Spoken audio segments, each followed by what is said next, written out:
બનાસકાંઠા જિલ્લાના દાંતીવાડા તાલુકાના જાત ગામમાં ગેરકાયદેસર ખનન અને બેફામ દોડતા ડમ્પરોના ત્રાસથી કંટાળેલા ગ્રામજનો હવે રસ્તા પર ઉતરી આવ્યા છે। બનાસકાંઠા જિલ્લાના દાંતીવાડાના જાત ગામમાં ગેરકાયદેસર ખનનને લઈને ગ્રામજનોમાં ભારે રોષ જોવા મળી રહ્યો છે। ગ્રામજનોના આક્ષેપ મુજબ ગામમાં ખનન માફિયાઓ દ્વારા મોટા પાયે ગેરકાયદેસર ખનન કરવામાં આવી રહ્યું છે, જે અંગે એક યુવક સંબંધિત વિભાગને ઈમેલ મારફતે ફરિયાદ કરી હતી। જો કે ફરિયાદની વિગતો લીક થતાં તે યુવકને ડમ્પર અથવા ટ્રકની અડફેટે લઈને મોતને ઘાટ ઉતારવામાં આવ્યો હોવાનો ગંભીર આક્ષેપ ગ્રામજનોએ કર્યો છે। વારંવાર રજૂઆતો છતાં કોઈ કાર્યવાહી ન થતાં મોટી સંખ્યામાં ગ્રામજનો પાલનપુરના કોઝીથી કલેક્ટર કચેરી સુધી રેલી સ્વરૂપે પહોંચ્યા હતા અને આવેદનપત્ર પાઠવ્યું હતું। ગ્રામજનોએ ચેતવણી આપી છે કે જો ગેરકાયદેસર ખનન અને બેફામ દોડતા ડમ્પરો પર તાત્કાલિક રોક નહીં લગાવવામાં આવે તો આગામી દિવસોમાં રસ્તા રોકો આંદોલન કરવામાં આવશે। નદીમાં ખનીજની લીધું છે રેતીની, ત્યાં ગેરકાયદેસર આડેધડ ખનન થઈ રહ્યું છે।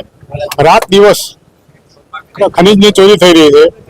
80 ટનના ટરબાઓ ભરી અને ગેરકાયદેસર ત્યાંથી રેતી ખનન થઈ રહ્યું છે। સરકારની રોયલ્ટીની ભયંકર ચોરી થઈ રહી છે, છતાં પણ અહીંયા વારંવાર ખનીજ શાખામાં જાણ કરવા છતાં એના સામે કોઈ પગલાં લેવામાં આવતા નથી।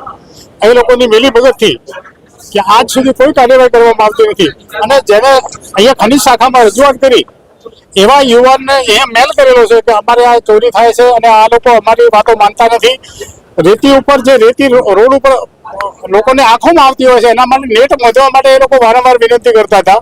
એમને અહીંયા મેલ કર્યો, જેને મેલ કર્યો એ યુવાનને ગાડીની ટક્કર મારી અને મારી રાખવામાં આવ્યો। એટલે આ પરિસ્થિતિ અહીંયા છે ખનીજ શાખાની અને એમના દ્વારા જે ખનીજ માફિયાઓ છે, જે લીઝ હોલ્ડર છે, એ લોકોના સાથે સીધો કોન્ટેક્ટ કે લેતી દેતીના સંબંધોના લીધે આ પરિણામ આવ્યું છે।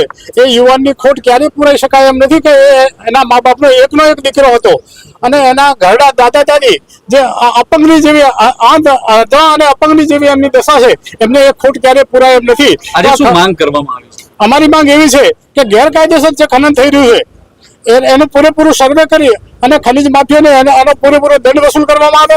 ગેરકાયદેસર ચાલતી લીઝ એમને બંધ કરવામાં આવે અને એમના સામે યોગ્ય પગલાં લઈ અને એની પૂરી તપાસ કરી અને એ લોકોને નિશ્ચિત કરવામાં આવે। નહીં સ્વીકારાય તો આગળ શું રણનીતિ? માંગ નહીં સ્વીકારાય તો અમારું સંપૂર્ણ ગામ નહીં, આજુબાજુના અમારા 2-5 ગામો છે એ બધા અહીંયા કલેક્ટર સાહેબની ઓફિસે ફરીથી પણ અહીં ધરણે બેસે, મામલતદાર ઓફિસ પર જઈને પણ ધરણે બેસે અને અમે અમારી આ માગણી કે અમારી જે રજૂઆત છે એનો ન્યાય નહીં મળે ત્યાં સુધી અમારી લડત બંધ નહીં થાય। ઓકે, આપનું નામ? ગણપતભાઈ રાજકોટ। લોકો આજે જાત ગામના લોકો પેલા કલેક્ટર કચેરી સાથે બધા ભેગા થઈને આવ્યા છે। 18 પેલા આલમના પેલા માણસો જોડે છે। અમારો જાત ગામનો એક આશા યુવકનો બહુ નીપજ્યું છે એના માટે ખનીજ માફિયાઓની આપણે ખનીજ અહીંયા ઓફિસમાં 10 વાર આપણી જે પેલી અરજીઓ પેન્ડિંગ પડી છે પણ આ લોકો કશું ધ્યાન આપતા નથી। એના કારણે આજે અમારા ગામને બહુ મોટું નુકસાન થયું છે અને આજે જ્યારે અમે પૂછ્યું છે ગુરપાલસિંહને કે આપણે લીજ કેટલી ઊંડાઈ સુધી પેલી કરવી ખણવી તો એમને મને જવાબ આપ્યો છે કે 3 ફૂટ સુધી, 1 મીટર એટલે 3 ફૂટ। તો અત્યારે ખાડા 30 ફૂટના પડ્યા છે। શું આ ખનીજ ઓફિસ આર્ય તપાસ પેલી કરશે તો ક્યારે કરશે? નદીની રાહ જોવે છે કે ચોમાસું આવે ને ખાડા પૂરાઈ જાય? તો અમારી ખાસ વિનંતી છે કે આ તાત્કાલિક ધોરણે કે કાલના કાલ આ ખાડા માપી અને જે તે પેલી ઘટતી કાર્યવાહી છે એ પેલી કરવા વિનંતી। ભરત રાજગોર જાત। Bureau report, today Gujarati news.